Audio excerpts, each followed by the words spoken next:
It's been more than 2 months since the Ontario government pulled U.S. alcohol from LCBO shelves in response to Donald Trump's tariff war. So, have local producers seen a rise in demand? Well, as Erica Natividad explains, it hasn't quite provided the bump you'd expect for one of Toronto's most iconic breweries. We have seen a real rise in focused on Canada and Canadian products. Shoppers are really smart at looking and taking a look at what they're purchasing now as opposed to before. Greg Taylor is the co-founder and CEO of Steam Whistle Brewing in Toronto, a well-known independent brewery.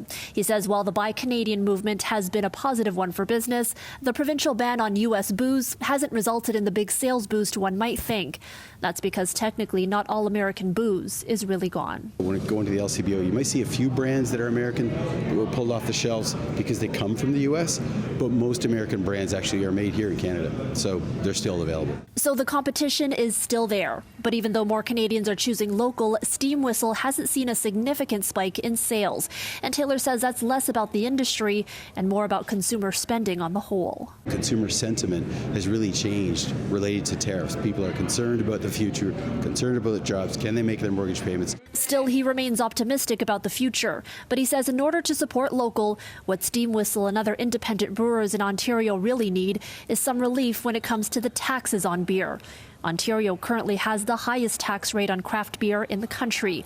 Taylor says combined with the federal tax, it currently represents more than 50% of their sales revenue. We have lobbied the government to take a look at that, and the timing is perfect because the budget comes out tomorrow. It's not clear yet what kind of changes, if any, may come to the beer tax in Thursday's budget, but any relief, he says, could help his business and others like it expand and in turn create more jobs. In the meantime, he's just looking forward to the long weekend when the brewery business is expected to be booming. Well, Steam Whistle only distributes here in Canada. This past March, they celebrated their 25th year in business. In downtown Toronto, Erica Natividad, City News.